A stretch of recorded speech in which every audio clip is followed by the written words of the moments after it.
pelajaran kali ini mengenai badan usaha milik swasta, di mana KD-nya itu mendeskripsikan konsep badan usaha dalam perekonomian Indonesia, yang indikatornya itu pengertian BUMS, bentuk-bentuk badan usaha milik swasta, terus peran BUMS dalam perekonomian Indonesia. Baiklah, tujuan pembelajaran pada hari ini yaitu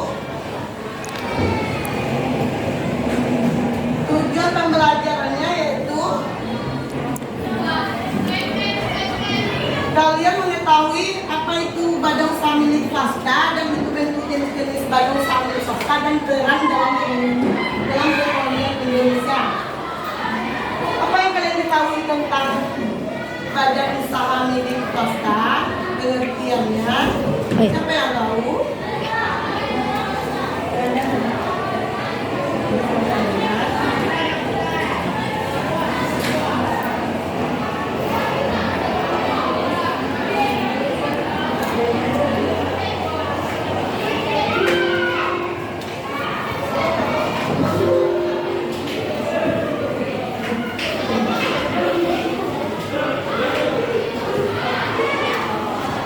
Badan usaha dalam perekonomian Indonesia yaitu yang terdiri dari 3 ya. Yang pertama BUMN, BUMS, BUMD. Apa itu dimaksud dengan BUMS? Badan usaha milik negara. Iya kan? Apa contohnya? BUMN itu? Nah, PT Pupuk bisa juga ya. Yang kedua lagi badan usaha milik swasta. Badan usaha milik swasta apa itu pengertiannya? Badan usaha yang sebagian besar modalnya dimiliki oleh swasta. Ada yang dimaksud dua itu, ada modalnya dalam negeri, ada modalnya dari negara asing. Ya, ada itu badan usaha milik swasta itu dua modalnya. Dalam negeri ada juga. Kalau asing bagaimana? Berinvestasikan modalnya ke Indonesia berupa mendirikan sebuah perusahaan. Kalau kita kalau modal asing mendirikan sebuah perusahaan di Indonesia, maka angkatan kerja bagaimana?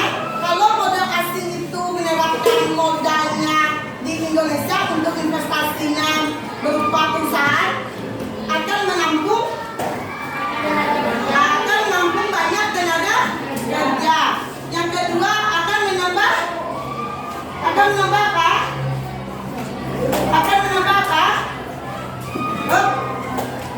Kalau negara kita ada perusahaan asing, akan menambah bagi negara kita menambah apa? Pendapatan nasional atau pendapatan negara, ya kan? Kalau dia banyak tenaga kerja akan mengurangi kemiskinan. Itu yang kalau dia badan usaha badan usaha milik swasta itu berbadan hukum, ya kan? Contohnya apa tuh badan usaha milik swasta? Jadi jenis badan usaha milik swasta. Pertama PO, perusahaan perorangan. Ya, perusahaan perorangan PO itu. Kalau PO itu perusahaan perorangan, pertama tujuannya apa? Tujuan perusahaan perorangan itu apa? Tujuan utamanya mencari, jangan ketawa juga. Nanti ini keluar dari tujuan apa tujuan utamanya PO itu? PO itu kalau modalnya dari mana? Nak? Kalau perusahaan perorangan itu modalnya dari mana? Apa? Sendiri, pribadi, ya kan? Ya kan? Kalau di tujuannya mencari keuntungan sebesar-besarnya, ya kan?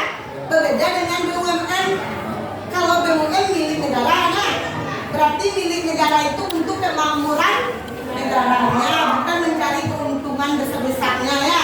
Berbeda perusahaan perorangan. Contoh perusahaan perorangan itu apa? Contoh perusahaan perorangan apa nak? Saya ibu. Oh, toko laundry boleh juga. Oh, bengkel besar juga boleh juga ya. Apa lagi? Rumah makan juga boleh. Perusahaan perorangan ya. Berarti modalnya milik pribadinya. Bagaimana dia kalau dia milik pribadi, keuntungannya untuk pribadi. Kalau dia mengalami kerugian, cukup pribadi aja yang nanggung ya. Nggak ada pengaruhnya sama negara ya. Cuma pengaruhnya sama negara nanti itu membayar pajak penghasilan ya. Ya, pajak penghasilan ya. Yang kedua, apalagi jenis-jenis badan usahanya? Apalagi jenis-jenis badan usahanya? Yang pertama, PO ya. Firma. Firma adalah apa? Firma perusahaan yang didirikan oleh persekutuan ya. Persekutuan ya antara satu dengan yang lainnya. Firma itu modalnya bersama-sama. Kalau dia firma itu ada yang pasif, ada yang aktif.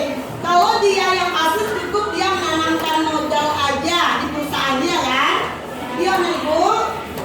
Kalau dia yang pasif, kalau dia yang aktif, boleh dia masukkan modal, tapi dia mengelola langsung perusahaan tersebut. Ya kan itu yang firma ya. Kalau apa lagi? CV. Personal Communicator. Apa itu? Apa itu? Apa itu komunitas? Bagi jabanya ya, keuntungannya ya. Nah setelah itu apa lagi? Kalau ada, berarti BUMN sudah, BUMS sudah, BUMD apa itu? Badan usaha milik daerah. Contohnya Bank Pembangunan Negara. Nah, itu kan? Kalau BRI itu milik negara itu BUMN ya. Tapi sekarang banyak modal asing yang masuk ke dalamnya. Dia yang menguasai semuanya. Sektor industri ini banyak negara asing, ya kan?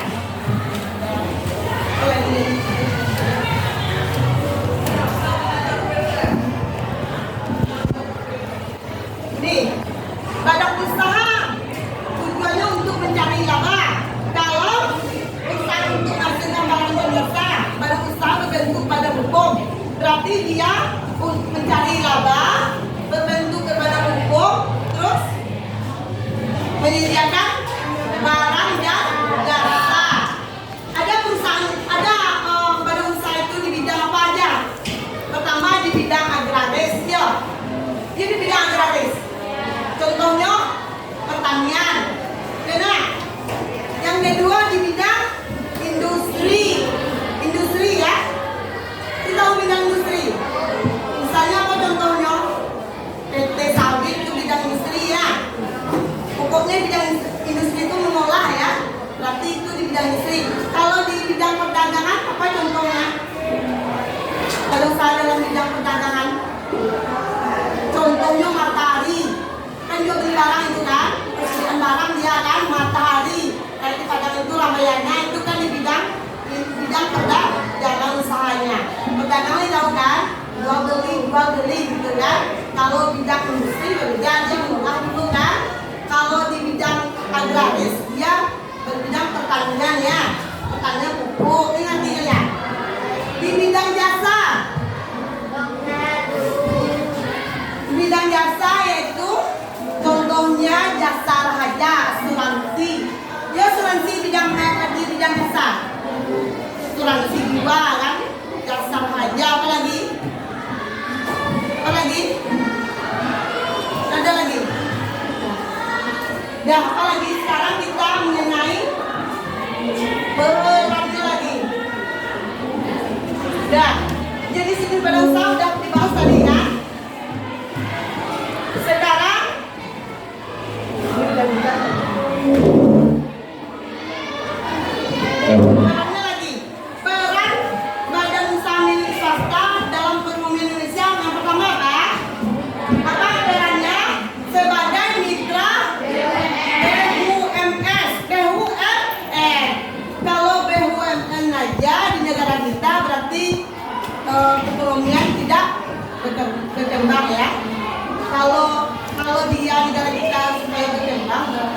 ada modal asing ya. Modal asing itu termasuk BUMS, berarti milik swasta. Yang kedua lagi, kita apa lagi? Menambah produksi nasional. Berarti banyak perusahaan di Indonesia tuh, ya kan? Kalau banyak perusahaan di Indonesia berarti tenaga kerja akan berkurang atau bertambah. Tenaga kerja untuk pengangguran berkurang, tenaga kerja akan bertambah. Pemasukan negara akan meningkat. Berarti pendapatan negara meningkat ya. Yang ketiga lagi, membuka kesempatan kerja. Kalau asing dia mengadakan membuat perusahaan di negara kita Indonesia, berarti di kesempatan kerja itu membuka lowongan pekerjaan ya. Dia membuka lowongan pekerjaan. Ya nak? Gimana? Contohnya kalian menganggur, Niko ada orang perusahaan di kampung di negara kita ini. Terus kalian berbondong-bondong untuk mencari kerja di sekolah, berarti membuka lapangan pekerjaan. Berarti ya? Berarti pengangguran akan menurun ya. Kegiatan akan berkurang. Terus apa lagi? Menambah kas negara dan dapat meningkatkan pendapatan negara. Berarti negara waktu akan menambah devisanya, kan? Meningkat pendapatannya. Kalau negaranya banyak pendapatan, berarti negaranya akan maju.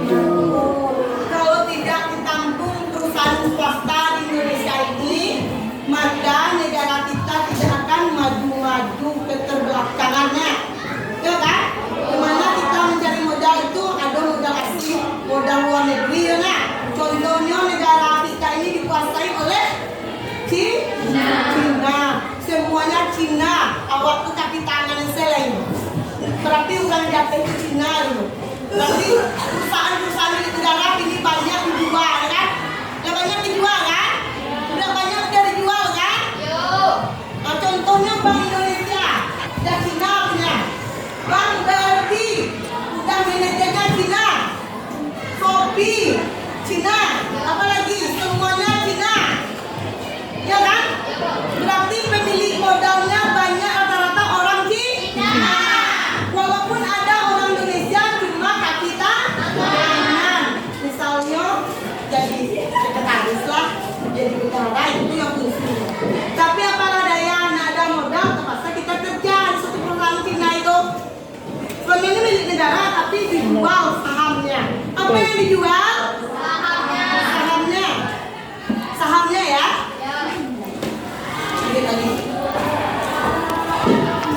Nah, sekarang kita akan membahas tentang yang unggulan dari BUMS. Apa itu?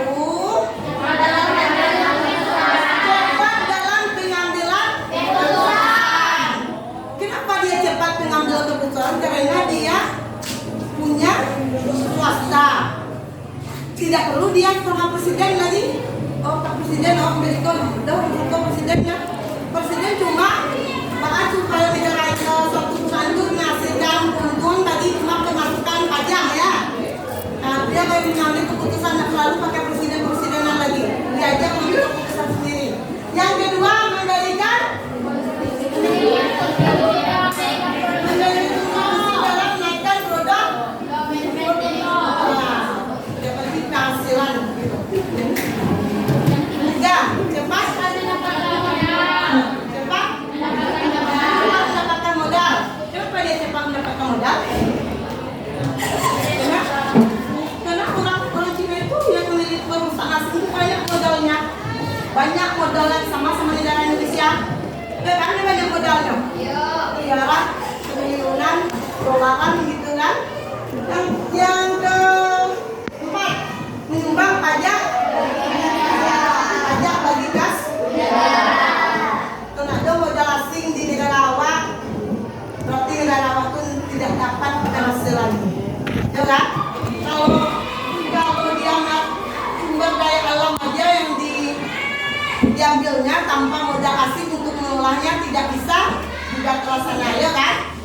Sesuatu itu kita melakukan butuh modal kan? Ada barang, ada persediaan. Kalau tidak ada modal, bagaimana mengolahnya? Kalau tidak ada tenaga kerja, bagaimana mengolahnya? Tidak bisa. Kalau tidak punya keahlian, bagaimana mengolahnya? Kalau tidak punya pendidikan, bagaimana mengolahnya? Tidak bisa.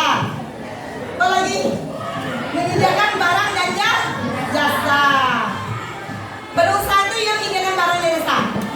Kalau menyediakan barang, contohnya pedagang dalam bidang apa itu? Berusaha dalam bidang apa itu kalau menyediakan barang dan jasa? Apa itu, nak? Bisa belum? Kalau menyediakan barang dan jasa dalam bidang apa itu? Bidang usaha? Dalam bidang apa? Kalau menyediakan barang dan jasa, barang aja. Barang bukan jasa. Perdagangan. Menyediakan barang dan jasa aja di jam perdagangan. Sehingga maju ke matahari itu perdagangan kalian. Ya kan? Kalau di bidang jasa apa tuh? Dalam bidang misalnya memberikan asuransi kepada masyarakat Indonesia, dalam bidang apa itu? Jasa. Kalau dalam bidang industri?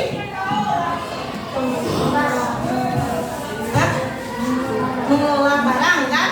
Kalau barangnya dikelola baru menghasilkan sebuah produksi. Dia produksi gesekan.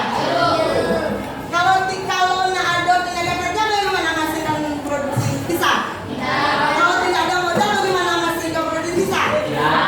Kalau tidak punya keahlian, bagaimana menghasilkan sebuah produksi? Bisa. Tidak bisa. Berarti yang ketujuh lagi, labanya sangat besar. Kenapa labanya sangat besar? Karena modalnya juga besar. Modalnya juga besar ya? Ya. Udah. Sekian dari materi yang kita bahas pada siang hari ini. Ibu mohon maaf kalau ada kesalahan. Kita tutup dengan alhamdulillah.